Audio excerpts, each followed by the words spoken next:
Hello, everybody, and welcome to a review discussion on Sonic Frontiers. Specifically, we're discussing how to improve the game. We both wrote out points, and today I'm joined by a Sonic stan himself, the man who eats pizza upside down, my friend David. How are you doing, David? Hi, Adam. How are you? It's like Playback 2.0. It's great Yes, to be back. And yes, I do eat pizza upside down. it's become quite a meme on my So I saw, yeah, streams. I've seen, I've Yes. dipped in and out of your live streams, and I've noticed that it's Yeah, just as you dip in, we're slagging you about eating pizza yeah, upside down. Well, it's mostly I Alex who I assume will watch this video, absolutely, who yeah, slags you. I So enjoy. at least you're part of the Yeah, the lore, I joke, guess. Yeah. yeah, the ADSI gaming lore, yeah, absolutely. So this video, we wrote down a handful of points each. We only know one of each other's points, and I deliberately brought in David because David is a Sonic fan. I enjoy Sonic. I've enjoyed Sonic over the years, but I wouldn't say I'm a massive fan of Sonic. Where Sonic is David's favorite franchise. Would that be correct, or would it be Castlevania? It's probably see this is a difficult one because in terms of gameplay, it's probably Castlevania and the lore. Like I just love Castlevania, but I'm more emotionally invested in Sonic, if you know what I mean. Sonic is Yeah. definitely one of the favorites though, so I I'm a lot more what's the word invested in the franchise doing well than I would be. Obviously, I care a lot of if Castlevania does well, but Castlevania is doing well, whereas Mm. Sonic, as we all know, is a bit of a uh, rocky franchise. So Yeah, yeah, yeah, Sonic is just very a bit. important to me. Yeah. So, David, I think it's probably best to start off with give me like a minute of like your overall impressions of the game, just so we know how we both feel about it before we start going into how to fix it. Yeah, absolutely. I could sum it up like this: the tutorial section of this game, I had more fun and more engagement than the entirety of Sonic Forces from 2017. Yeah, That's all you need to know right and there. it's like half of the length of Sonic Forces. Yeah, absolutely. It's insane. And well, I'll just say this: the fact that I know this team, there's a slightly bigger team or a much bigger team working on this than Forces, but a lot of the staff from Forces made this. So hats off to them, I think. So that's all I can say. I'll talk about more about that later, Yeah. but I'm sure you've stuff to say Well, too. yeah. Well, I'm the same with you. I'm like I the game has plenty of flaws, loads of issues, but at the end of the day, even after 20 hours, and I played this game for like 6 hours, like 6 hours straight pretty much yesterday. I took Arlo out for a walk in between just to finish it off, and I was still having fun. Now, obviously, there's issues that we will get into, but overall, just running around and being Sonic is very fun. Like the same way Mario Odyssey made just controlling Mario fun. In the open world, Sonic is really fun to control. And I think that's probably like, I don't know exactly what percentage, but I'd probably say that's like half of what makes a good platformer is if the character controls well, and then everything else after is how well the world and the levels and stuff are designed and things like that. But yes, Sonic Absolutely. Frontiers is very fun. Not a game I'd recommend to everybody, but it's Y- still fun. Yeah, it's funny one, just because it is very different from the other games in the series for the most part. So if someone played this and, for example, really enjoyed it and thought, "Oh, this is fantastic," and this writing is really good and all, let me try in some of the other games. They're not, or at least in the past decade, since Generations, they haven't really been uh this style. I still think they're fine, but this is very new for the franchise. Let me put it Mm. that way. So and Okay, the so, oh, go on. oh, the control. Sorry, it is very impressive what they've managed. I guess we can talk about more of this later. I'm a bit rusty, as you can probably imagine. So, Yeah, um, it's all good. but the control, how they've managed to make Sonic Control is very. I'm very impressed. Put it that way. So I would wholeheartedly agree. Okay, so David, we both know one of the points that we kind of have. So I think that's probably the best place to start. So I want to say that one of the main issues with this game is that it's not balanced very well. The economy isn't balanced very well. The challenges aren't balanced very well. And some of the boss fights I don't think are balanced very well.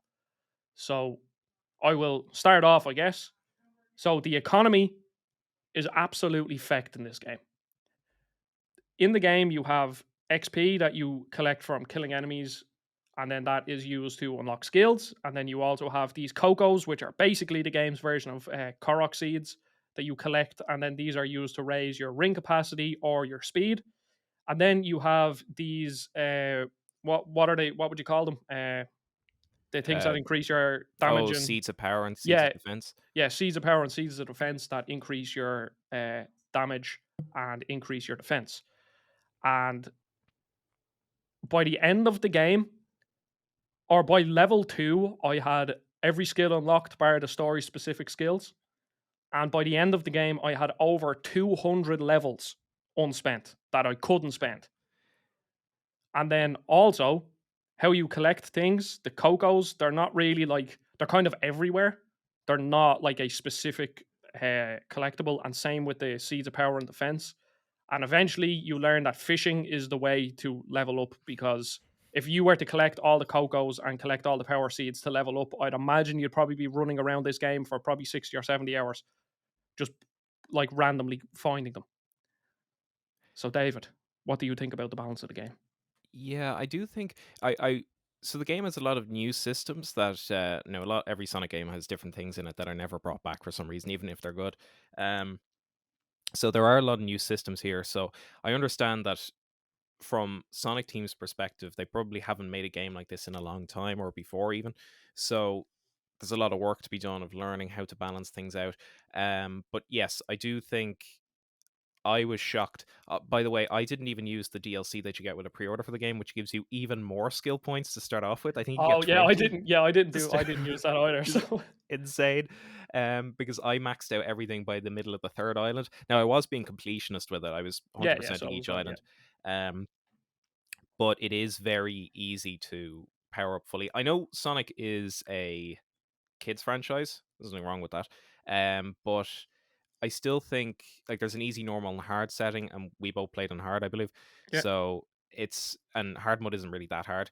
Um, I'm not saying I want Sonic to be really, really harsh, like really difficult to get through, but um, it is. There is something to be said that what's the point of the skill tree if after the third island you're just there playing, you're like, oh, okay, there's no more. Like I had something like 200 skill points myself, so I definitely think if that was better balanced out and you could have that more consistent feeling of progression, because the first two islands in the game especially are fantastic. I thought the first island was um, amazing. Now it was probably like the honeymoon period after playing Forces and all, but it did like there was that sense of progression, that sense of mystery and moving forward. Um, it's interesting the fishing mini game, which I actually really love. I think it's one of my favorite mini games in any game I've played, and it's really charming and it's really funny. And Big the cat's back and all, it's great. And I was Hi, never a big fan. Sonic. Yeah, I was never a huge fan of Big, but this made me like him a lot again. So it is good to see that again, and it's an interesting idea. I like the idea that you can, if something is difficult, you can work your way past it, or you don't have to do cyberspace, you don't have to do anything you don't want to do. But I do think that if it had been better balanced out, it would be more. It would feel less like you're cheating the game. Like, incidentally, Adam, I've heard people talk about this. Like, do you think they did that intentionally to allow you to skip, or do you think it was just poor balancing? Do you think they intended that you'd be able to? Uh, See, if the rest, like, I still have other things that I feel are unbalanced in the game. So if the rest of the game was balanced properly, then I would have said, okay, fair enough. They're probably like, some people just mightn't want to run around the world for 20 or 30 hours. And maybe they just want to complete it, or they want to max out the damage or whatever. But I think it wasn't intentional, because everything else is so unbalanced that, like, you can see that this game needed like an extra, I don't know, 6 months or a year to sort of fine tune those little bits. So it kind of, the progression and stuff felt a bit more like intentional, rather than like by the last world, I just found the first fishing mini game and got enough tokens, enough keys, and enough hearts and cocos to max out everything with Sonic, and to max out everything in that world without having to explore. Now I still explored and cleared out the map just because I wanted it, just because I Yeah, find that part really fun. But at the but end of the day, it's still there for me to be able to do it. So in most cases, I'm going to do it. yeah, so it's let me see if I get this right. It's the extrinsic, isn't it? The extrinsic value in terms of like getting collectibles isn't as important, but the intrinsic value of just movement and having fun exploring the world just because it's fun to move around in. Yeah. I do think because I know Mario Kishimoto, who's I believe he was the director for Forces and now he's the director for Frontiers. He was saying that they did intentionally design it so that excuse me, sorry, so that cyberspace, for example, where you would earn vault keys to unlock the Chaos Emeralds would be optional, and a lot of the memory tokens, for example, would be optional, um, because they wanted a fully open game, which I can respect. But so I do think it is partly intentional, but I still think it's perhaps too easy. It is fun. It reminds me of playing Demon Souls or Castlevania Symphony of the Night, where if you know what you're doing, you can totally break the game, and there's a bit of fun breaking the game or knowing Yeah, how to yeah, break it. definitely. Yeah. Absolutely, but this was my first ever playthrough and I was able to break it and Yeah. I had to like make myself not do it.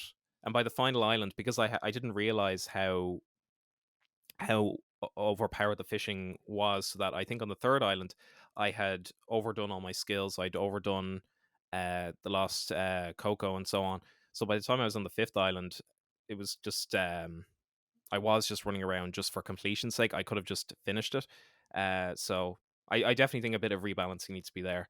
But it is an interesting idea. I wouldn't want them to get rid of it altogether. I think it's a fun, cute, charming little, and it feels very Sonic for some reason being able to do that. Oh yeah, yeah, Um, definitely does. it does, yeah. So like Sonic has a lot of these 3D Sonic, especially has a lot of these quirky, fun things. So I and you know I do appreciate that. And it's like on the absolute opposite end of the spectrum from like predatory microtransactions or something. Yeah. It is so easy to get all this Yeah. stuff Yeah, I within didn't 10 even think minutes. You about don't that. have to worry. It's Yeah. not, it's the exact opposite of like loot boxes and all. So, Yeah, um, and the thing is with the fishing is if you want to get the trophy, you have to do the fishing, don't you? you need to do it once. You just Oh, need do to you? do, Oh, okay, yeah. okay, fair enough. But like I wanted, like I just assumed, like I was going to go for the platinum, but I'm not anymore. But like I just assumed that I would have to 100% every fishing Every like, hole. So I yeah, like did it, and like by the time you 100% all of them, you have like a couple of hundred tokens, and you can buy everything that you'll ever need. absolutely. I'm surprised there wasn't a trophy for doing that. So I have platinumed it now. It's actually not that difficult. It's actually an easier and quicker platinum than Forces was. But I'm surprised. It is a bit of a shame they don't give you anything for that. Um, or perhaps even they could add more stuff to the fishing mini game where you could have fish that try and I don't know pull back Yeah, from like like there's a lot they could do with it. But I did really enjoy it. Um, and it is surprising that maybe the fact they don't give you more trophies is because they don't want you to figure that out. Or maybe I'm thinking way too like 4D about this. Um, but it is this is a side of games where it's very difficult for me to, even though we're both economics grads, it's very hard to actually to quantify this. Like, how would you rebalance it, or you'd have to yeah, really think it through. yeah. Um, It takes a lot of it would take a skill. lot of time. Yeah, it would take a lot of time and skill to say to how to properly balance it. I think, like when it comes to to the skill tree, I think to balance that you need a bigger skill tree with more Yeah, skills. you'd either need to double up the number of skills or double the price everything costs. Yeah, but I think Or if you, I think again, I think if you double the price of everything, then the game wouldn't feel rewarding because there'd be such a big gap a between gap, the absolutely. Yeah. skills. So that's where the sort of the conversation of getting the balance right, like it's very difficult. It is. It's an interesting side of games. Very, very interesting. Um, but like I can imagine if you're working for the place that like do work on MOBAs or World of Warcraft or all these places, Yeah, like Overwatch um, and stuff, they understand how to they get the have to, balance yeah. right. Whereas this is obviously a single player, Mm. family orientated action platformer. So it's not. I'm sure that there was work put into it, but I imagine the priority wasn't there, or maybe it was considered that um we want everyone to be able to beat the game, which is totally, go for it. But I do think for Frontiers 2, hypothetical Frontiers 2, if they rebalanced it, it could be a lot more rewarding to get this stuff as Yeah, opposed to just buying your way yeah. to win. And then one more thing on balance, Yeah, of course.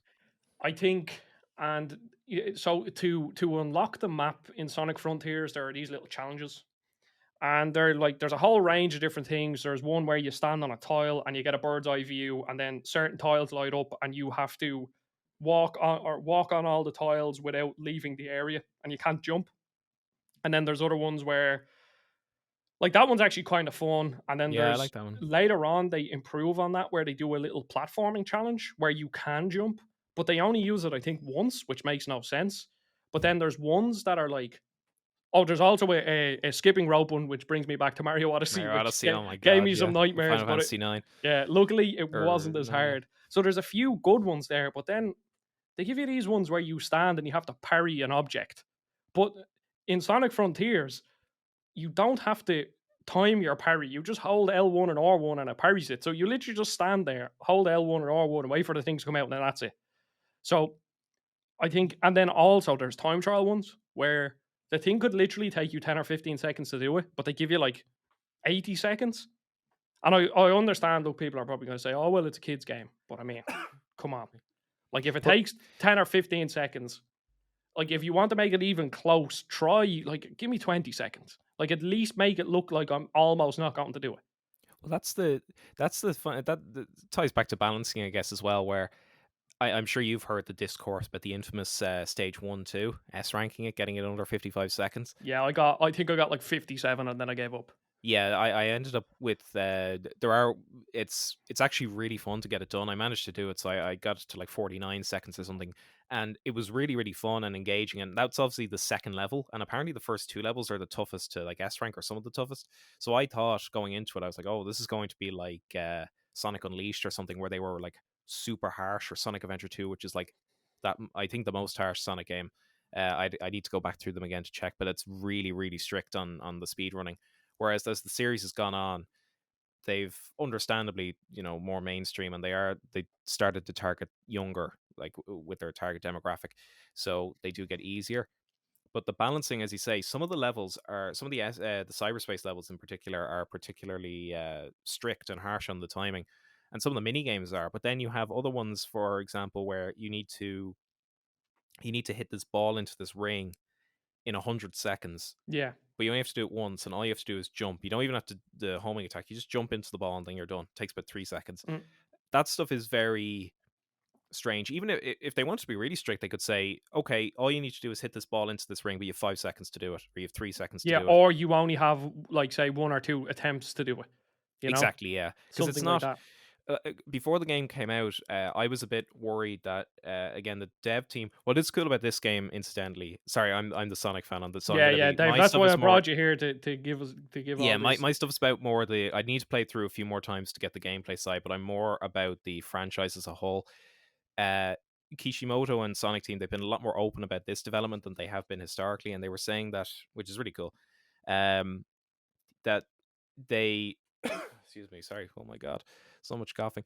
Um they were saying that they didn't have a traditional difficulty curve. They were saying that as you go to each new island to keep it fresh, they have new challenges that are broadly the same, slightly more challenging, but overall broadly the same. And they were more interested in the variety of what you were doing as opposed to, which is true. I was never bored playing the game. The first island versus the fifth island, I mean, aesthetically, they're very similar, but you are doing different challenges. So the Yeah, game yeah, is changing, it's progressing. It's not like you're doing the same thing the whole way through. In fact, I actually think unlike a lot of other games, they could have done to reuse some of the stuff and make it more difficult. Do you know that, like yeah, you said, there are challenges that are quite pretty fun, but you only do them once and they're really easy. And I think you could add more to this. I've heard people liken it to they were throwing loads of stuff at the wall, not seeing if it stuck or not. And unlike in a lot of Sonic games or recent ones, it actually is sticking and it is fun, but it's not. You could really develop it. yeah, Um, so they have a good foundation here. It is, as you say, that stuff like that is very strange. Where I think an extra 3 or 4 months or 6 months, or whatever, could have really tightened it up some more. I'm really shocked to learn that. Well, I knew this beforehand, but Takashi Iizuka, who's the senior Sonic producer of the entire series, is like the CEO of Sonic, effectively. Apparently had to beg Sega or really, really work hard to get an extra year of development. It was meant to come out in May 2021 for the series' 25th anniversary, and he had to work really hard to to get that. Which I think, see, a lot of people dunk on Sonic Team and the staff working on them, and I understand it's easy to do that. And even when I was younger, I used to do that, and I shouldn't have. Like, I appreciate now that a lot of these people really do care about Sonic and work really hard to make the games as good as they can, and it's more about I presume, some sort of management tier within Sega. That's the issue. Yeah, That's yeah. saying to them, no, it needs to be out by this date. And Mm. I'm sure Takashi Iizuka was saying, look, we have the films are out, they're doing really well. We have the IDW comics, people love that. We have Sonic Prime coming on Netflix. We have Sonic Origins and Mania. We need to get the mainline 3D games, on an even footing, and we need this extra time. And to Sega's credit, I mean, they gave it to them, but I do think as well, this game was rebooted halfway through development. Excuse me, sorry. I suppose I shouldn't be. I don't really want to jump ahead to one of my other points, but um, before I jump ahead, I'll throw it back to you now, Adam, in a Well, sec. no, It's no, go straight into your next point because I'm done. well, this is more of an overall franchise thing, but my biggest issue with Frontiers, apart from the balancing and economy, that's not a huge deal. It's like whatever.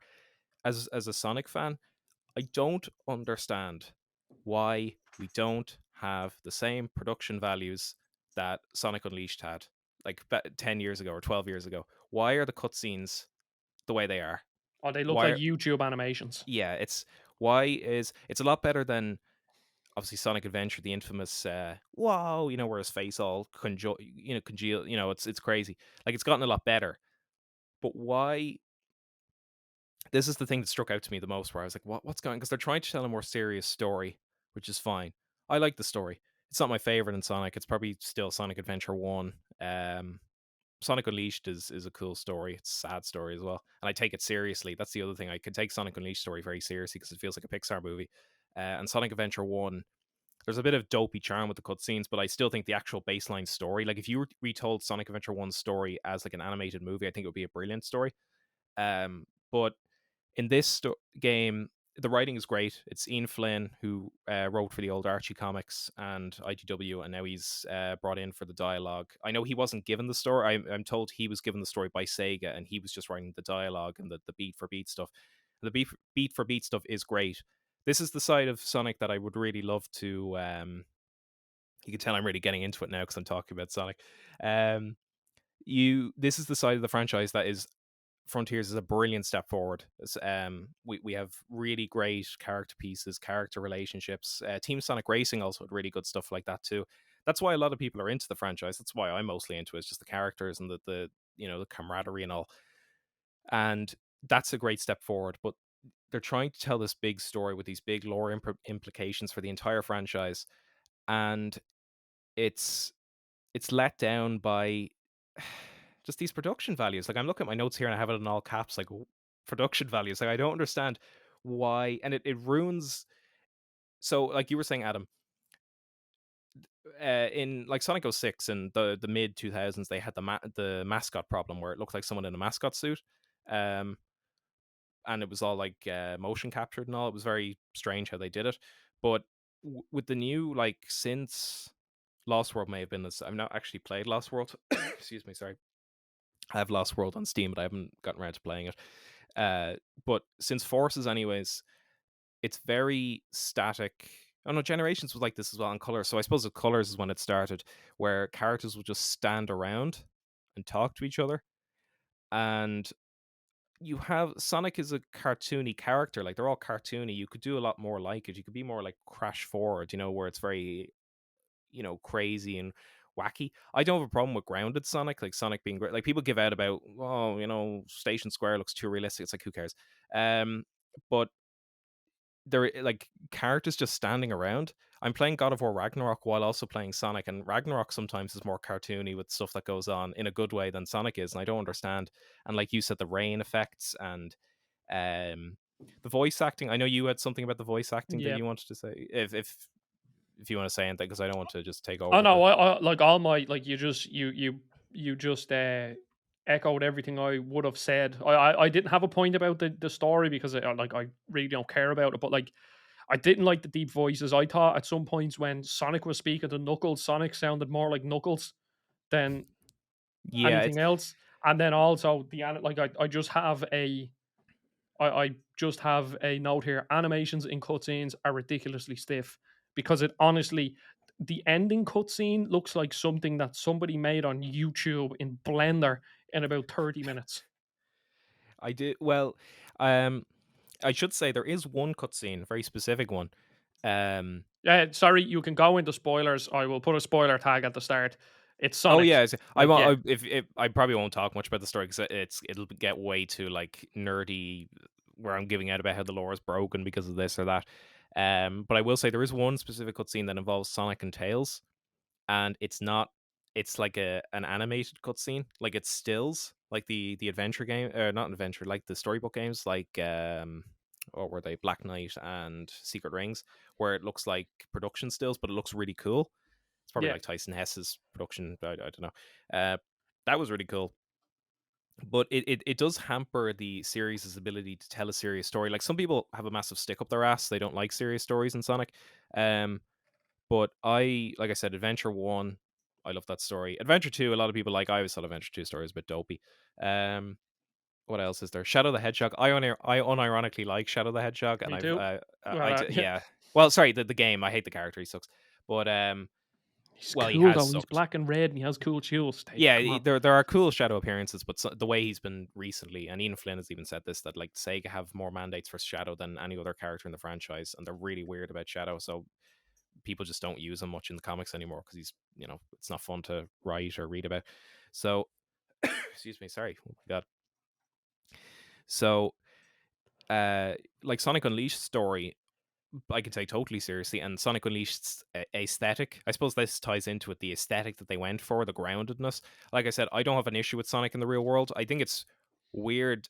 It's interesting how hyper realistic they take it. Like it's not like Sonic is in our world, but it's still cartoony, if you know what I mean. Yeah, Like he's going to it's like in Sly Cooper, it's in Paris, but it's yeah, cartoony Paris, but it's still Paris. And they've done similar things in Sonic, but it's like hyper realistic Paris. And I've never gone to Paris, but you know what I mean, like hyper realistic New yeah. York, or hyper Venice or realistic where was Sonic '06 set? Was that Venice Soliana. or Yeah, it's very yeah? based on But like it's like it look yeah, European. It's very like they're obviously based on real world locations. Sometimes real world locations are mentioned or referred to, but so I always find that very strange. I do think though that if they fully engage with or go into it, you could almost say that's part of the series' identity or series style to have a really cartoony character next to a really realistic setting, which is cool. It reminds me of like Roger Rabbit and Looney Tunes Back in Action and all. But Sonic Unleashed very specifically had it was called Sonic World Adventure in Japan because you're obviously going all around the world. Now it's not really the world, like you go to Spagonia, which is actually Italy, and Empire City, which is actually New York, and you know what I mean. yeah, It's based on real life places, but it's really cartoony. It's like I said, it's like playing a Pixar movie, and that game is 2008, 2009, what's it, 13, 14 years old, which is crazy. And I can take the story really seriously because it just it's really hard to like the production values. I'm not saying every game has to be AAA production to be taken seriously, but I do think the way Frontiers and Forces, but the way Frontiers is trying to tell its story and its production values do let it down. Um, it just feels that there's just this extra level of production that isn't there. And I don't think this is Sonic Team's fault necessarily. Like I said, I think Forces. Now I need to be fact checked on this, so I could be totally wrong. But I do think Forces. I remember there was a big famous hoo ha at the time. The level designers for Forces they 2, and neither of them had ever worked on a Sonic game before, I think. And they only had a staff of something like 20 people working on it, whereas Frontiers has 60 people. It's still a far cry from, I think the highest was ever like 200 people. Again, I don't want to suggest that just having more people or more money makes the game better, if you know what I mean. I just want to, like, I'm just saying that I think the game could be improved upon by having um more support. The team needs more support, which yeah. I think, because, like I said, they went from Forces to Frontiers. Like what a stand! And people are going on about. I think the 72 on Metacritic is really harsh. I think it deserves at least an 80 or even upper 70s. Um, but like even if people are saying, well, 72 is not a good, it's not a success. The previous Sonic game, mainline one, was 57, and there are some Sonic games that are in the 40s. Now, I think most Sonic games, even the bad ones, like I think, like hot take, I think Sonic 06 isn't that bad. Now it is bad, but it's not that bad. Like I played much worse games.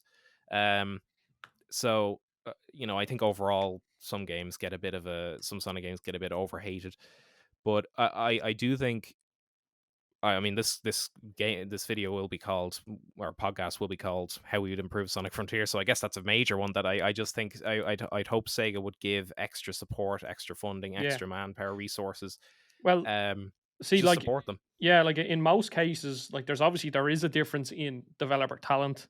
Like there's a reason why Naughty Dog and say Sony Santa Monica can make these games because of the talent they have, but also Naughty Dog are given.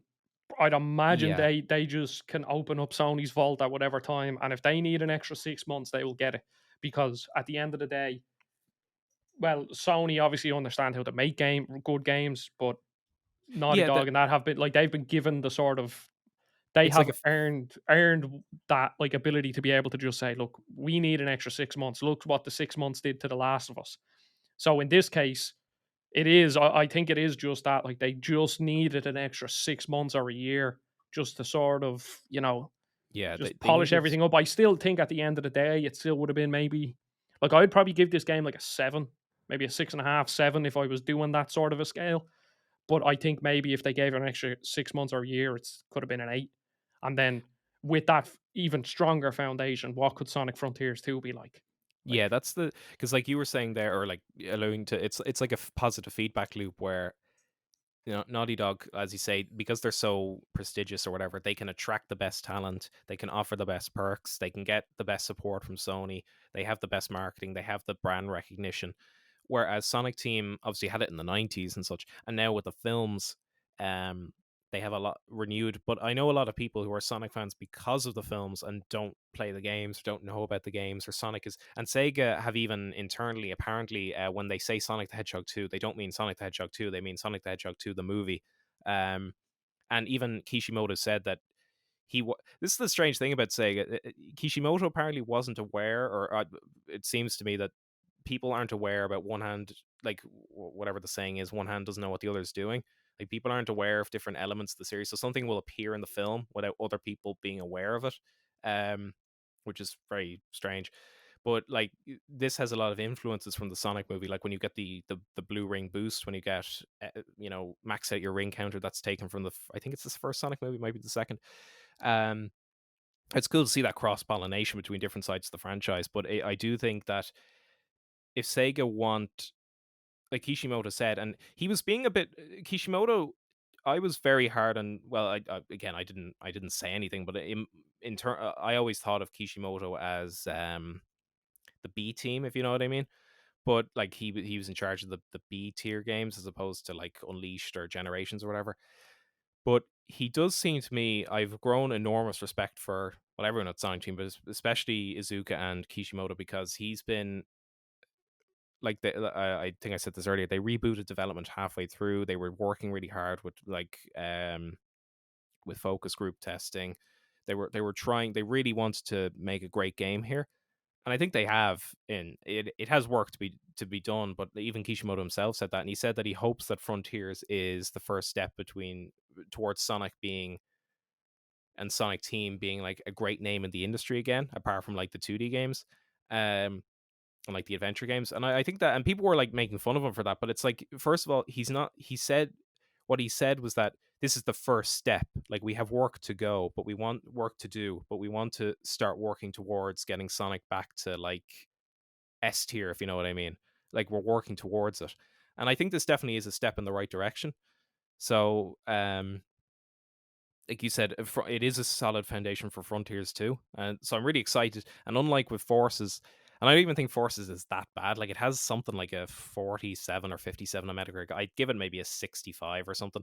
It's not. I don't do scores much, but but if I had to, I'd say it's a little harsh on Forces. But I do think waiting 4 or 5 years to get something like Forces is very different than waiting 4 to 5 years to get something like Frontiers, especially since Frontiers, for all we know, was only developed in 2.5 years. So if they actually did have 4 or 5 years, yeah, and if they had that extra support and they could get that extra staff in, like you said, um, it's Sega's own fault. They've cheapened their own, like they've ruined their own staff. Like they, like it's. I understand this is Sega's own doing.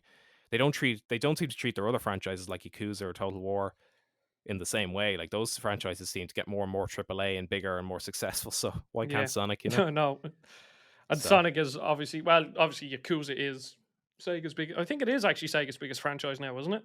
well, I think Sonic still is overall, but Yakuza is like their fastest growing, Yeah, which is cool to see. That I always was aware of Yakuza. I've also never actually played a Yakuza game. I have a I bunch of them. I played have Judgment and everything. like 10 hours of Yakuza Zero and didn't like the combat, and then I played Like a Dragon and got 20 hours in, and then Like a Dragon's amazing, but I think I got that for Christmas at the start, or like last Christmas, and then at the start of this year was when I started to review Elden Ring and all this, and then it just kind of fell to the wayside. But Yeah, it's fair enough. yeah, Yeah, you're obviously the man there to talk about sort of the team. That's exactly why you're here. I don't really have many thoughts on that, other than yes, they do need more time and or more money, whichever. Probably a yeah. mixture of both, maybe. Well, I assume Frontiers is going to sell pretty well. So I'd hope so. Like people again are talking about we're dating this video a bit, but I mean, why not? Um, we are. I know people are talking about Black Friday and the deals that Sonic Frontiers is only $40 at like Walmart or whatever in America. But I will say it is coming up to Black Friday. Pokemon is coming out this week. That's obviously going to be a much bigger competitor to Sonic than God of War is or Gotham Knights is. So I'd say that's maybe part of it. Um, but yeah, I hope it does sell well. It was in the top 5 sellers on Steam, anyways, and it's broken the concurrent record for uh concurrent players on Steam. The last yeah, record was Sonic Mania, and people were saying, "Oh, that's only 20,000 players." Yeah, but it's 10,000 more than last time, and you work up to. That's again what Kishimoto was saying. We're working towards this. You can't. It's hardly going to be one game that fixes everything. Do you yeah, know? you can't undo 20 years of the sort Of of the good shit. games Yeah, and a slew of bad, like in yeah, and between. average games, and yeah, Yeah, because I will say this very quickly. I used to think people were like way too harsh on 3D Sonic, but I'd only played Sonic Adventure 1, 2, Heroes, Unleashed, Colors, and Generations. I thought, geez, these games are all great. Then I played, and also Shadow the Hedgehog, which I do unironically like. Then I played Secret Rings. Then I played Black Knight, which incidentally has an amazing story. Black Knight is an incredibly written game. It's very, in that sense, it's really good. And I love the storybook setting, but the gameplay, oof. Then I played '06, which I don't think is that bad, but it is bad. Like I played the ones that you wouldn't that are not mainstreamish, if you know what I mean. yeah. Like that era of the dark age, as they call it, where Sonic games were annualized, but it wasn't in an awesome like Crash Bandicoot trilogy or Castlevania 2D games that are annualized. It was more of a, oh dear God, they're annualized. Um so I understand why some people don't like the series, but I do think it's tending in the right direction. I'm excited, anyways, for the future. Like I said, there is work to be done. I need to do out more proper notes, what I think about the game, but I do, and maybe listen to what other people have to say just to get a feel for the fan base of what people are thinking. But everyone seems really positive, so in that sense, I think it's definitely a step in the right direction. Definitely. Yeah, So there's David's point. Are yeah. you done on that point? Yes. I think so. You can tell that the Sonic fan, I was just very fluently like going on and on about Well, as I behind keep the saying, that's scenes. exactly what That's you're your here for. that's my So, unique selling point. Yeah. okay, so we had a bit of a production issue. Arlo was moaning. I had to let him out. So I will restart my point. Basically, what I was saying is my next 2 points are melded into one, and it's about the combat and it's about making the rails fit better into the world. So, pop in on a visual front is annoying, but in most cases, it never really detracts from a game. So, the rails do pop in a lot. And I know there's loads of memes out there, but what the rails add to the game is probably worth the pop in, but I feel the pop in hinders the gameplay a bit. Well, quite a bit actually. So I said this to David a couple of days ago where I said filling out the map in Sonic Frontiers is probably the most fun I've had filling out a map in an open world game. And it's because of the rails. So the rails have to be there. There's a reason why the rails are there. And I know people are saying they implemented them sloppily and sort of with the pop in, and they just kind of show up and they don't really meld into the world. So I think there's two ways that you fix it. Firstly, you need to sort out the pop in, and that's obviously just a technical thing. Again, we're not developers, we don't fully understand any of this, but I'd imagine that's a pretty easy fix just to get them technically not to pop in or to fade in somehow or something like that. But even at the end of the day, I do think the rails and the platforms would still look a bit jarring in an open world. So I think how you fix it is you meld them into the world a bit better. So at different points, I came up with a few examples. So at different points in the game, there would be like spiral rails that will take you to a high point to another platform. So instead of just having that spiral rail somehow out in the open, build like a rock formation that it spirals around. Mm. And they do this at certain points in the game, but Yeah, it's not everyone. There's still loads of them just out in the open, just randomly. and I will say just very quickly, Yeah, yeah, they have done this before in like Sonic Unleashed and all. Retroactively, like people were horrible to Sonic Unleashed when it first came out, but it's mad how even IGN, their infamous 4 out of 10 review, whatever, they did redid a video top 10 Sonic games. They said number 10, and they said sorry for the review. Damn right. Um, but it's amazing how much the stuff they got right back then. Now, Sonic Unleashed is obviously a linear game, so it's a different challenge. But I like they have done. I'm sure the devs are aware of this issue, but like you said, um it's probably a tricky enough one. I was thinking they could do something like how Crash 4 did it again, where now this is again difficult because it's more linear than open world, but they're like portal tears, and they only become a rail once you interact with them. The issue there, I guess, would be you wouldn't know where the rails would go to. yeah. And yet You would, also it would be a pacing issue. I suppose, so. If you were, well, do you mean in terms of? Like if came off a rail and then I was running to the next point and I had to interact with something for that thing Oh to yeah, do, but well, then it would by slow me down. interact, I suppose I mean just by like jumping into the realm tear, it Oh yeah, automatically yeah. is I a get you. rail I tear. get you. But the same issue that I was saying is like you wouldn't know where it goes. You're on a Yeah. rail and then you see three portals. Let's say, and you're Mm. like, well, which one goes to here or there? So it is a difficult challenge to go to overcome. Sorry, I interrupted you. Oh Whatever yeah, you were. no, no, no, no. It was a good point, but I think that like that is how you do it. You meld them into the environment more, so you won't have that issue of where am I going, because if you see a spiral and it's leading up to a top of a mountain, you know that that's where that's going to bring me to. I'm going to the top of that mountain because of this rail, and then they did it little bits. There was like the runes, and they would Yeah, have rails on the roofs of the ruins, or they didn't look as bad when it came to that sort of stuff in the ruins and the structures of the game, because they could meld them into them seamlessly, whereas out in the open world I feel they need to do better in, like I was thinking, so if you have a forest, why not have like a jump pad on the ground that brings you up to like a zigzag rail that loops in around the trees. So then the trees cover it, but then it also sort of makes sense that it would be there because it's almost like you're zipping from tree to tree. You know what I mean? yeah, I do. You could even if again, I don't envy Sonic Team because to even a linear 3D Sonic game, it's I assume very very difficult to make an action platformer that controls well, and they've only managed it sometimes and not others. I think they've definitely managed it here, but to do that and to fit in like there's stuff like Skyrail and so on, and they've always looked a little strange in some of the 3D Sonics, these floating rails, but you never really noticed it because you're always going forward. Yeah. Whereas now it does look very ugly. I don't think it's nearly as game breaking as I think it massively enhances the game. Oh no, But it does, because like they are simply that fun. Like it's ridiculous how fun this game is. Just to drop to in, move it's around, almost yeah, like something like Spider Man. You know the way people say they just download, they keep Spider Man on their PlayStation just so they can web swing around for 15 minutes.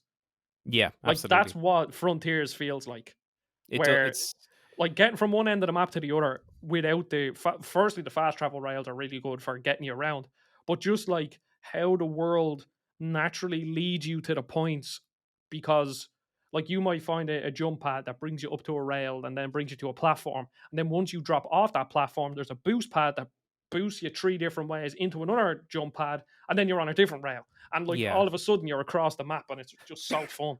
And another thing, actually, this ties back slightly to the balancing point, but there's a lot of memory tokens. So memory tokens are like obviously what you're the main collectible that Yeah, you're getting to to talk to your progress the friends for the story, side yeah. quest. Um, and we were talking, Adam, you and I were just over chat or like call whatever, like why are there so many, or what's the uh like is there something for getting them all? But I think it's they're sort of like not necessarily moon. Well, I suppose they'd be like moons in Mario Odyssey, where I think there's so many so that, like you said, when you're jumping between all these routes, even if you don't go the way you intended, you're always getting a small reward Yeah, for it. I was the same where less so on the final island. They seem to get very stingy on the very last island. But for the first two islands, anyways, no matter where I was going, and I did everything I could to avoid checking the map just to at first anyways, just to take all in the world and learn it. It just seemed no matter where I was going or what I was doing, you were getting something a reward for doing it. It yeah. was really like I in that sense they've really achieved something here. But yeah, like you say, it's a shame that aesthetically it suffers a little bit with the ugliness of the rails. But again, like you said, that there's it'll be a difficult challenge to overcome. But I'm interested to see if they can or what they do to overcome it. Sorry again, I interrupt you. Yeah, no, no, no, it's all good. And then that's kind of all my thoughts on the rails. But then finally, sort of on the gameplay front, I think the combat once again, it's like it's almost there. Some of the Hmm. moves are good and they feel fine, but then others feel quite janky. So one of the abilities, I think it was the R2X one, you know, where you like jump back and you send out all the slashes, but Sonic slowly pans from right to left. Yes, I know the one. Yeah, So when you it's like do, super overpowered. yeah, it's completely overpowered. Like I basically only used that for like the last three islands or the last two islands or whatever. But the problem is there, if you use that on a platform, you fall off like Yep. because you pan left, and that happened to be like a lot. And it's just because I was so used to using that move, I just defaulted to that move, and then all of a sudden I fall off a platform. And then, like I think ultimately this whole video was basically just a balancing I think so. because Yeah. you get all the skills after the second world or just in the second world, and then also you're leveling up your attack so much that enemies like you, like I was literally, even the big bosses, like I was annihilating bosses in a few seconds. Yeah, you'll run into what happened to me was I found the very first Mega Titan, like Giganto, I think his name is, by far the hardest, Yeah, and then they got much easier. By the time like I fought Knight and Supreme and all, it was like a complete joke. I was just destroying them. And again, there is some fun to that, but yeah, like the balancing, I think the game it's sort of reminiscent. It's not quite like Devil May Cry, but it's closer to Devil May Cry than it would be to a lot of other series. And I think that's an incredible direction for the series to go if they want to focus more on combat. Um, because I only played Devil May Cry for the first time this year, and it's yeah. So amazing. did I. Yeah, Like, I understand when people say they can't play other action games afterwards. I can obviously, but I definitely do. I see what they mean, but um, I think as well the game needs to be it's not hard enough or challenging enough to for it to force you to really learn yeah. the fights. You know, there's even a move that lets you auto combo, which you can disable to be fair. And I actually think that's a good option to have to just let me mash it at square because Mm. I'm sure they're aware that certain people don't want to engage with the combat system, so you can just mash X or square and get through it. But Which again, is sorry, that should have been an accessibility option and not a skill tree, like a skill point. well, wouldn't that add into the issue of like you'll max out the skill tree too quickly then? Well, yeah, but I mean, one skill isn't going to. Yeah, they probably should have just given the option to everyone to like every skill can be. I don't know if you can. Can you disable all any skills if you don't No, want I'm to not use sure. I them? think that might be the only one that you can. Yeah. Um. But maybe it should be. Yeah. But it's. I do think it's an interesting skill. I thought about turning it off, but I never got around to. But it's not it doesn't stop you playing the game the way you normally would. But I didn't properly learn um, the combat system because there's no real need to because you can Yeah, just dominate so quickly. Whereas if the game was a little more challenging, again, this they could add this in Frontiers too, like challenge dungeons or challenge like extra modes. There could be a combat mode. Like there are interesting challenges like do X number of damage within a time limit. But again, it's the same thing you were saying, Adam, where it's like do 200 damage in like 20 seconds, and you have one attack that does like 1,000 damage in yeah, like one yeah. second. So it's like I'm okay, pretty sure there was one of them where I nearly racked up like 5,000 damage and I needed to do yeah. like 250. So like something crazy like that. Yeah. And I then, I think your point, yeah. Sorry, yeah, oh no, about no, go on, go balance, on, yeah. go on. Oh, I think balance and polish are the main two Yeah, ones. Obviously, I have some nerdier Sonic fan complaints, but yeah, they're well, not complaints, but like pointers, but they're more Constructive criticisms constructive is criticisms. But like you said, yeah, balance is yeah. I'd say the And main thing. then to finish off this sort of combat point, I think are they called like are they still Titans? You know, the sort of mini bosses, are they still called They're Titans? Or guardians, I okay, think. so the Guardians, again, it just goes back to like unbalanced. And I wouldn't say like they're unbalanced as in a difficulty. I just mean they're unbalanced that some of them are really fun and then other ones are absolutely fecking useless. So there's one that's like you know the shark one, you grab onto his tail and it's just this Yeah. long like no joke like 45-second or 60-minute long or 60 minute 60-second long QTE, and then he like comes out the sand, then you deal damage to him. And at that stage I had to do that twice because I wasn't powerful enough. But then you Yeah. have ones like what is it, was it called a tank, where he summons the He sends you up into the air. Is that the oh yeah, no, oh well, the tank one, that one was really cool. He sends you up into the air and then you have to like time your attacks to dodge his flames. He was really Oh, cool. yeah. I don't know the names of them, but I'll probably show gameplay. And then there was another one where he puts barriers around himself, and you have to stun him by spin dashing or by homing attacking into the barrier, and then launching yourself off a barrier, and then using yourself like a pinball to damage him. Oh, sumo, Yeah, yeah. and He's like very cool, yeah. like those two are really fun. And then there's other ones that I guess they're Most they're most not guardians. These are like the mini titans, I guess, or they might even be called titans. Uh, you know the one where you have to run up his arm oh, in the first world.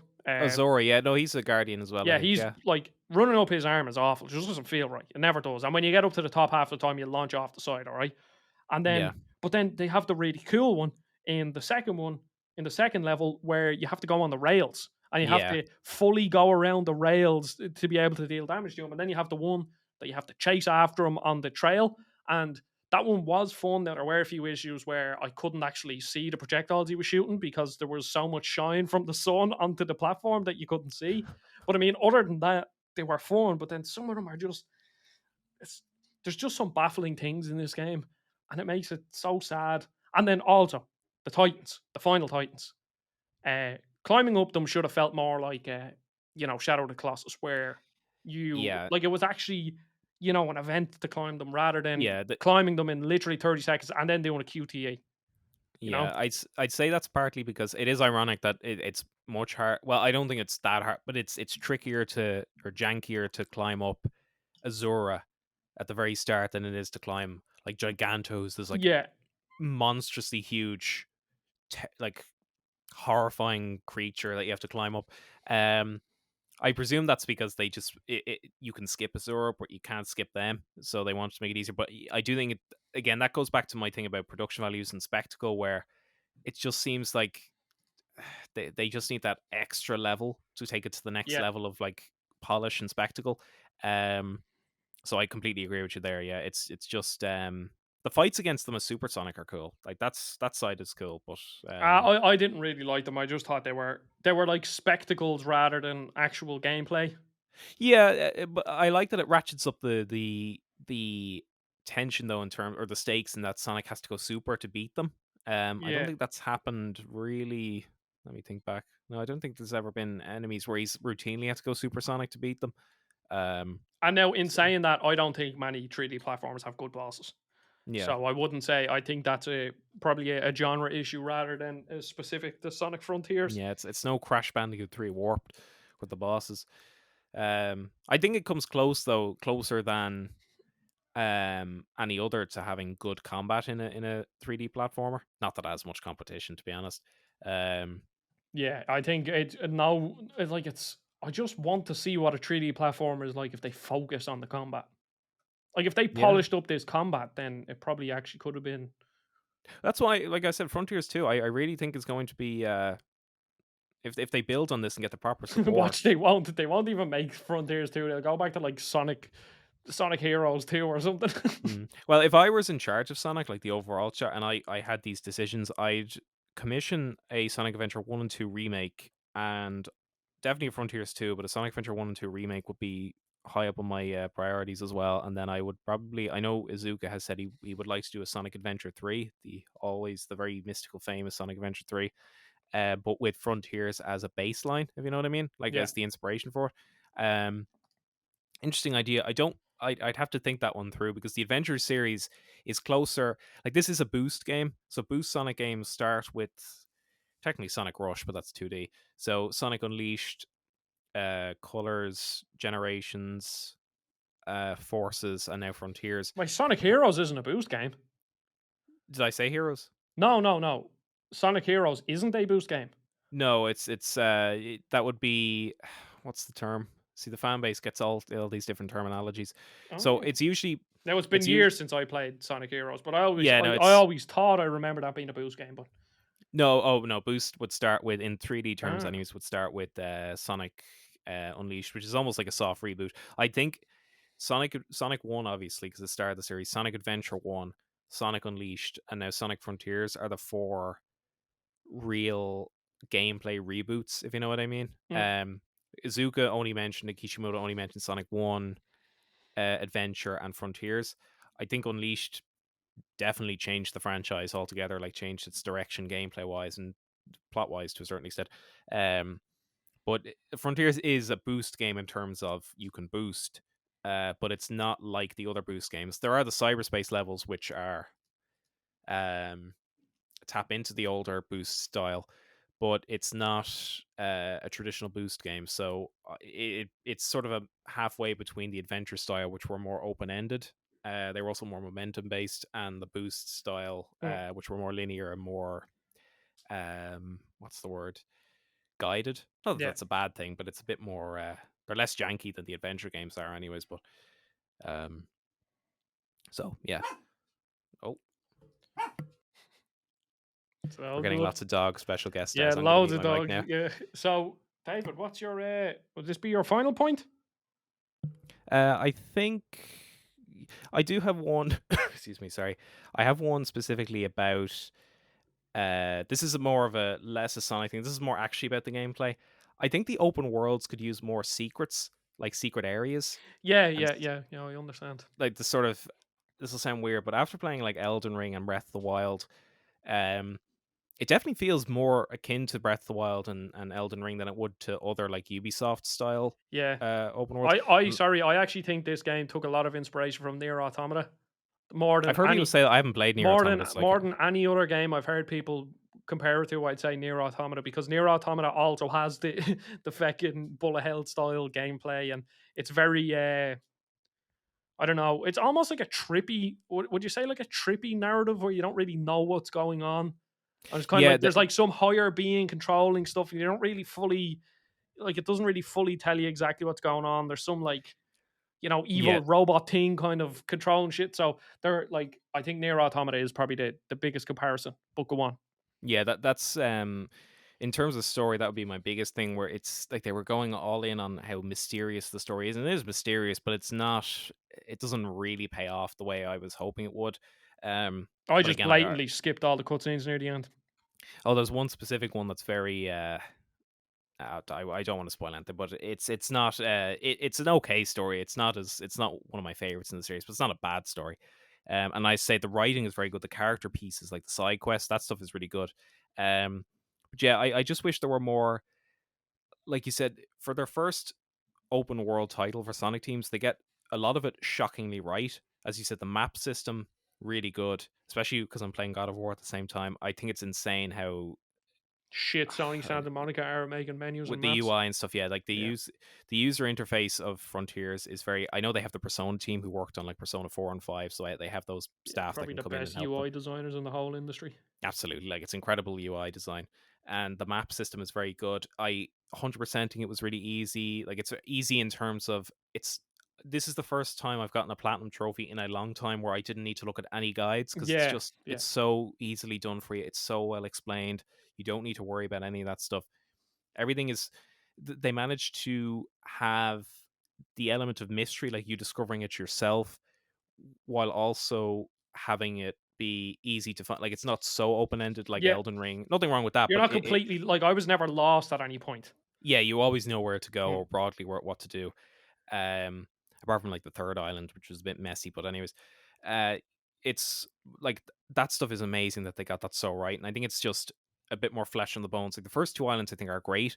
Um, so if they had more of that, but bigger secret areas, like underground areas or places high up in the sky that you can, if you get enough momentum or fly high enough, you can arrive and there's a new level, where you can skip certain sections or hidden Hmm. bosses, um, hidden lore. Like there's audio diaries you can find, which are cool. Like if they develop that further, like a lot of this stuff is very, like I said, good foundation. We're getting there. They just need to keep it going. Um, so that's my main. I have like a closing thought, but I don't think. Well, I Well, have to think. I still have one last point now, Oh, very absolutely. short. I'm just thinking Yeah, myself. I've also forgotten it now because and Baz I'm was sure back. you might have some thoughts on this. Yeah. Uh, my final point is fix up cyberspace, and I think by fixing up cyberspace, I mean get rid of it. I I so the 3D levels of cyberspace were like fine. Some of them are good. Some of them I enjoyed, but in general, I think keeping up momentum was very difficult. Now I'm not very good at Sonic games, but I definitely struggled more to keep up my momentum in this game. There just seemed to be, I don't know, something that like just made me stop. I can't, I really, I don't understand what it was, but there was something about the momentum of these cyberspace levels that I found very difficult. Oh, it's And then, busted. yeah, and then the 2D cyberspace levels. Anytime I loaded into a 2D cyberspace level, I quit out. Well, like I did, whatever, the first five or six or Yeah. whatever it was. And then I just decided, look, I'm not doing any more of these. These are shite. There was one that I liked, and it was, I don't know where it was nor in what world it was, but basically it was a Green Hill Zone level, and it was all on rails, and it felt like it was a 2D level, and it felt like kind of like a Donkey Kong Country kart level, something like that, and that was fun. I enjoyed that one, but the rest of the 2D levels I hated. And to be honest, I think they should just get rid of it full stop, because to me, it's almost like they were afraid to leave. Like, one thing about Breath of the Wild was, regardless of what your thoughts were on Breath of the Wild, Nintendo said, "Look, we're done with the old style. We're now I love Breath of the Wild, but we're done with the old style of Zelda games. There's plenty of inspiration there from the old style of Zelda games, but these are the Zelda games we want to make now. And yeah, we'll keep the four dungeons, but they pretty much all but said, feck the old style. We're not going to do it." And again, I think in Breath of the Wild, the only sort of remnants was that they stuck to the four dungeons, and the four dungeons, main dungeons of Breath of the Wild, were arguably the worst part of the game. And I think it's the same here in cyberspace, where this was hands down, cyberspace was the worst part of the game, and it's like they were afraid to deviate from it too much. They still wanted to keep the old style of Sonic, where I think in the next one they should just get rid of it and just stick to the open world. Well, I do. So first of all, the physics of cyberspace are completely screwed up. Um, this again, I have to be super nerdy Sonic fan. When I said about the six, is it six colors unleashed generations, five or six, however many Yeah, yeah, it's all good. boost games there are. There's actually a subset within the boost games. There are the ones people really like. It's very hard to explain this without playing them. Unleashed generations are on one side, and then you have colors, forces, and frontiers. It seems on the other side. Wait, where does Lost Worlds fit into all this? Lost World was a very different style. So it's funny you say about getting rid of cyberspace. I've always gotten the impression that Sonic Team over time have gotten really tired with doing the same thing over and over in terms of how do you explain this? They obviously want to try new things. Yep. Um, and in Lost World they tried something differently. I haven't played Lost World now, but I've heard it's more like Mario Galaxy esque in terms of it's not traditional Sonic platforming. Yep. Um, so it wouldn't be considered a boost game. I think you can boost in it, but it wouldn't be in that same set of games, if you know Yep. what I mean. Even though it is a mainline game, but it seems that for colors, forces especially, and with frontiers, they just don't seem to have gotten, something is just not quite right with the how it's been, like the momentum. So in even as far back as Sonic Adventure, but in Unleashed and Generations and everything, when you killed an enemy, like homing attacked into them, it was very fluid. Yeah. You went through them. Sometimes certain enemies would actually give you extra momentum, so you could use them to your advantage to get further. Whereas in this game, whenever you homing attack into an enemy, it's really clunky. Like you stops all your momentum That's for like a exactly, second. sorry, Dave. That is exactly what I was trying to articulate. There's something that stops you. That's it. Yes, Yeah, and I don't understand because no other Sonic game has this issue. They, in some games, it's actually really fun to do this because you can chain it and you can go really fast. But here, and I don't know why, maybe they wanted to suggest that the enemies are really heavy or hard, which would make sense for the ones in the open world. But when you go into cyberspace, you're dealing with like motobugs or whatever, or like caterpillars. I can't remember the names of the specific ones, like egg ponds. Like they're really, we've fought these in other games and they're really easy to get through. So in the open world it would make sense, I guess, but here it just doesn't. Or if you, in the old games, in Sonic Unleashed again, if you held down the boost button, you could be at a standstill, press the boost button, and you would blast at top speed. And if you let go of the boost button, it would take Sonic a few seconds to slow down and stop. If you put the controller down and all you did was press the boost button, he would blast off and take a yeah, few seconds. Here, he won't move if you don't move the analog stick, which isn't necessarily a problem. But as soon as you let go of the analog stick, even if you're holding boost down and he's moving, he'll stop instantly. Like there's no slowdown whatsoever, um, which is strange. Again, that's not necessarily to say it's bad, but it's very different. And I don't think it the levels as they've designed them properly exploit that move set. If they wanted to have that new move set, then the way they've exploited it in terms of the level design, I don't think works. It's especially the 2D one. Something just doesn't, like you said, there's just something that doesn't feel quite right, and you'd need to play all the boost games yeah. to fully get a grasp of it. But like, I'd hate if someone played Frontiers, for example, and played the cyberspace and thought, "Oh, this isn't for me." Give Unleash. Well, it's hard to play Unleash nowadays if you don't have an Xbox Series X or whatever.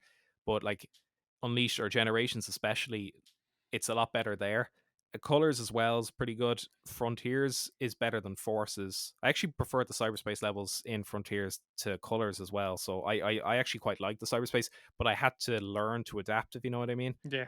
Um, and also, I've played so many Sonic games at this point that things I might take for granted in terms of like accommodating for things both in cyberspace and the open world. Um, I don't know if regular players would Well, as easily. yeah, there's definitely, and I was trying to come up with a fancy term for this. There's definitely a level of Sonic bullshit that if you play Sonic games, you understand how to get around it. And I think Yeah, they're that's with every single Sonic game that I've ever played. yeah. I think the 2D ones are a little more. Now there is still a learning curve to them, but they're a little more open, like accessible. Now most Sonic games are accessible, but you don't have to deal with the Sonic bull. And I don't think the Sonic bullshit, as you call it, is necessarily bad. Um, Yeah, I think okay. Yeah, because maybe not Sonic bullshit, but you know what? There's like Sonic. There's a certain level of Sonicness to Sonic games you that if you've you played Sonic games, like you wouldn't even notice it because you're already used to like yeah, navigating around it. Whereas a and it game can like and it I can think Crash Bandicoot or Mario doesn't have that. Like I think if you've played, whether you've played Crash Bandicoot or whether you've played Mario, doesn't affect your experience with the games as negative or as negatively, I guess is the word. yeah. I think it goes back as well to Sonic's heritage as like a speed running game. Like it was always built as a game that you replay over and over. So your first playthrough will usually not be your best. When I first played Sonic Adventure 2, I hated it. Like I absolutely like despised it. Like genuinely despised it. Um but then I was lazy or bored sometime, and I had it installed on my PS3, and I was like, "Oh, do you know, I'll go through some of these levels again and try and S rank it." And it's really hard, or A rank it. And it's really hard to A rank. And I was getting really, really into it and replaying it over and over and over. And then I ended up A ranking almost every level, like in Yeah. the game, and like really getting good at it. And then I realized, then I did a fresh playthrough, and I realized how much better it is when you know what's involved. And to some people, that's an issue. I think some people are a bit unfair on the franchise. Saying that it's bad because of this. I think it's not like other platformers in the sense that there are some games. Sonic Heroes, ironically, is one. It's not one of my favorite Sonic games, but it is one that's actually closer to Mario and Crash in terms of if you watch someone do a blind say you watch someone who's never played Sonic before play a Sonic game, it's very likely that as they play through until you get to the modern games, because they compensate by just making it very easy, they'll generally get like D ranks over and over and over. And the idea is you play through again and you might get B ranks and then you get A ranks and so on. Heroes is one of the only early 3D Sonics where you could play it for the first time, and as you're playing it, you can start to up your rank, if you know what I mean, because you start to learn. You can change character like Yeah. from Sonic to as you're playing through. Like, um, that's how most platformers work, and I'm sure that's how most people are used to them. So that is an element of Sonic that you need to be aware of. I don't think that makes the games bad at all. I think that's a good unique selling point. That's what makes them different. But it is something that people need to be aware of. But I do think uh, something about cyberspace, and if they had really embraced there are mods on PC that fix the physics and everything. If they really embraced the speed running element, like I really enjoyed the level 1 to S ranking that, because I had to really plan out where they were. Like, the levels are very short, but if you make them so that you need to really min max them, Yep. but they're really short, so you don't have to redo a lot.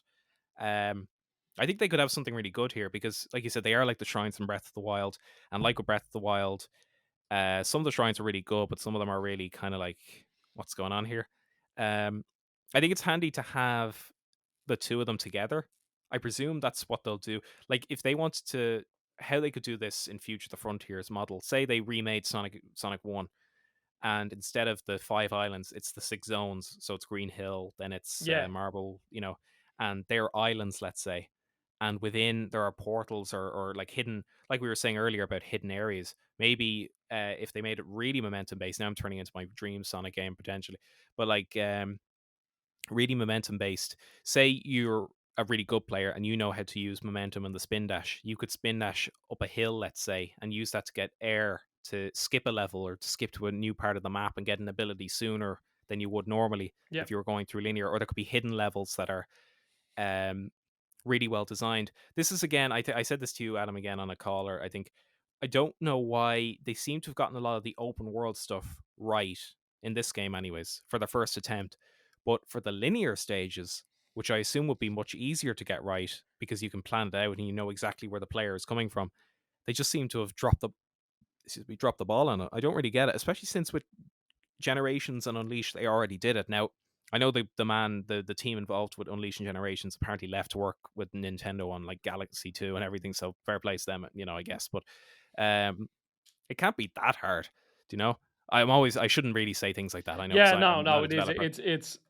It is hard, I Yeah. know, but I'm surprised that it's like with Sony Santa Monica with God of War, where they get a lot of the design so right, but they get the UI wrong, and I Yep. don't understand how. Same with Sonic Team, you get the open world stuff for your first attempt, shocking amount of stuff if it's right, and then you get the cyberspace stuff wrong. Yeah. I don't understand. The stuff that you've been making for the past 25 years, you get wrong, but the stuff that you've only started making over the past 4 years, you get right. Right, yeah. Or like, Maybe they're and just burnt out again anyway. with like Sony Santa Monica on God of War, like it's so hard to make a fun combat system. It's so hard to write characters well. It's so hard to animate characters. So hard to make a game look that good. But one of the easiest parts, because we have loads of absolutely amazing examples of it, is just copy someone else's UI. Yeah, Like, there's a absolutely. reason why Destiny's Just copy UI, personas. yeah, there's a reason why Destiny's UI has been used in every single live service game in the world, and it's because it works. It's simple, it's not flashy, and it just works. And then you get games like Borderlands 3 that come out with this mad UI that takes about 20 minutes to load. And yeah, don't get me started on UI. It's Yeah, it's an interesting, like with the economy and balancing part. It's a very interesting. I'd love if there was like a book. Maybe this could be our next project together, Adam. We do like a book on this side of games, like the design side, like UI. Very interesting, but yeah, it and we seems that we it's been interview a lot of neglected. experts. Yeah, we would absolutely, yeah. But Yeah. Well, do you have any closing thoughts on Sonic Frontiers? all I have to say is, as I said, in terms of gameplay, I need to play through it again. I'd You like need to to write do up a a Matthew proper. Matosis, play the game 7 times, 100% it without getting hit, and I know then it, you can officially try the review the speed game. running potentially. Yeah, do a level 1 run, do all the speed run, Yeah. all this type of stuff. I'd like to do a proper long form, write out my thoughts, but as I said, I'm really busy with Ragnarok at the moment, but also I need to play it 1 or 2 more times just to get proper ideas. What I will say in the short term, this is the Sonic game that we really needed in 2017, I think. Um, in terms of, I don't mean that in a bad way. I mean it very good for Frontiers, but I think when we played Breath of the Wild and Odyssey for an extent, I know some people have some issues with Odyssey and all. I really enjoyed Odyssey, and I haven't replayed it since. I might now. I'm feeling a bit nostalgic for it and Breath of the Wild, but the way those franchises, well, Zelda mostly, really reinvigorated, like it was fresh blood into the series. Um, I'm really glad that Sonic Team realized, or Sega realized, that's what needed to happen with the series, because I remember very specifically, and I told you this, Adam, in 2017, that like after playing Forces, that Sonic needs its Breath of the Wild, or it needs its Yeah, Odyssey, or it needs something that just. I'm saying Odyssey as if like Mario needed to be reinvigorated. Obviously, Mario's great, but you know what I mean. It needed a shot in the arm. It was just so jaded and tired. And I think this is it. There are issues, balancing and some weird design decisions, the aesthetics a bit, you know. I'd love an open world Sonic game like this, or open zone, with the aesthetics and charm of Unleashed. I y- think, and the production values of that and the CG cutscenes and everything would be incredible, I think. So there's lots of potential to grow here. Excuse me, sorry. But when I say that it was needed in 2017, I do have a feeling that, like, we have the performance mode and the 60 FPS and the 4K mode, which is great, especially when like Gotham Knights doesn't, just out a few weeks before. But it feels like the franchise is playing catch up a bit. Now it's good that it's catching up, but if we had Frontiers in 2017 and then this year we had Frontiers 2, I think, combined with the films and the IDW comics and Sonic Prime coming out next month, we'd be in a really brilliant place. We are in a good place now, I think, as a franchise. I'm acting like I'm some football manager here, talking about some Jose confidence. Mourinho. Yeah, I'm in Qatar or something. If I speak, Um, I get in trouble. yeah. Oh God, the shareholders won't like it or whatever. I don't understand football, but It's it's basically to put that into context. Jose Mourinho was constantly moaned about the refs, rightfully so, because the referees are donkeys. right. And Okay. at one point, he said something, and he got a fine or a ban. And then something else really bad, like the ref made a really awful decision, or VAR made a really awful decision. And then I think the interviewer asked him, like, so what do you make of that goal? He was just like, if I speak, I get in trouble. And then he just walked away. Oh God, that's what I should do when everyone asks me about like Sonic lore or whatever. I should just be like, no. David, do you like Um, Sonic? If I speak, I get in trouble. Yeah, that's a great way of putting it. But yeah, that's basically the extent of just, if we are playing catch up a bit, but we are catching up. And I know that part of my praise for the game, like I said, I give it an 8, maybe. I'm sure for any other franchise, I would be like, it needs polish and balancing, but because it's 3D Sonic, especially what the franchise has been through, I as a long term Sonic fan, I haven't felt this sort of excited for the next game and Yeah, feeling that the franchise is actually moving forward and open to new ideas, and they're referencing the comics and characters from the comics might be brought in, and this, that, and the other. There's a general positivity around the game within the fan base that I haven't seen in a while, so that's great. So I have to give hats off to that. There is still room to improve, but yeah. we're It's working like in the right direction. When Liverpool signed Jurgen Klopp, and we lost the Europa League final that season, but it was still 50 million times better than what we could have expected, you know? It's like, Absolutely, and yeah. then look what happened. Liverpool went on to win the league and the Champions League, and then win two cups in one season and almost win a quadruple. But, nearly never won the race. That was going to be my tagline for this review. Yeah, absolutely. I think, well, what's the title now going to be? The It's probably how going to to be improve. How to Fix Sonic Frontiers featuring a Sonic expert. Oh, very good. I will object to fix, though. That sounds like it's broken completely. David, I need to get clicks. Adam, don't do David, this to me. look, I'm a YouTuber. I need clicks. You could just be like Sonic Frontier. You could do that meme where it's oh, never mind. I was gonna be like, you could just piss off like Elden Ring fans and Ragnarok fans by Why having Sonic like Sonic. Frontiers is better than Elden Ring? Elden Ring. Oh, well, that's Well, that, anyways. yeah, I've no closing thoughts. Sonic Frontiers isn't a game I would recommend to everybody, but if I would still give it like a 7 out of 10 if I did scores, which I don't. I actually say that quite a lot. I say, yeah, I would give it this, but I don't do scores. What can But I I? mean, Can, it's still not a game I would recommend. Like, it's a very fun game. I had a lot of fun, but I couldn't sit here and say that everybody would have fun with it, yeah, that's or the fair. That's majority totally of fair. Yeah. people would have fun with it. Yeah, I was going to ask you. I won't now because I think it's a bit mean spirited. I No, was go going to on. ask.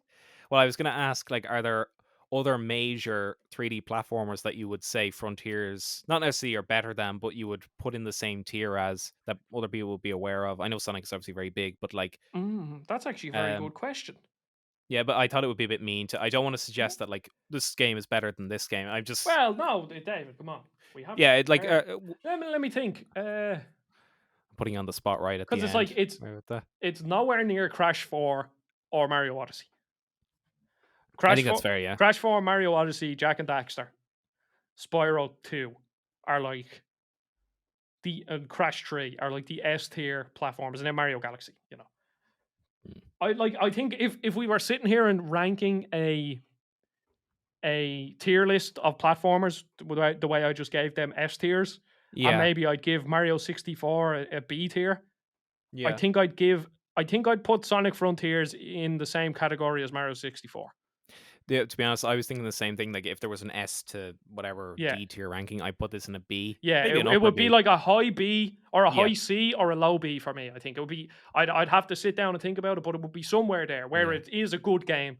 It just That'd be a needs good that extra bit to be that a extra high oomph. B or Yeah, an A, yeah, or maybe even an yeah. S. Hopefully, if they That'd be a really get good. their ducks in a row for the next one. Yeah, and hopefully they will. Everything seems to be on the up and up. So that'd be an interesting idea for a video or some sort of a thought exercise, like ranking those sort of platformers. But Yeah, that actually does sound anyways, like a time. fun video. Thanks, David. Yeah, absolutely. I I'll actually am invoice gonna you. do a tier list. Like instead of doing like my games of the year, I'm gonna do like a ranking tier list game of the year video because I think that would be more fun. Because I've never actually done a tier list, so Yeah, that's please more. look It's forward to easier. that, as the Japanese people would say. We do it. Yes.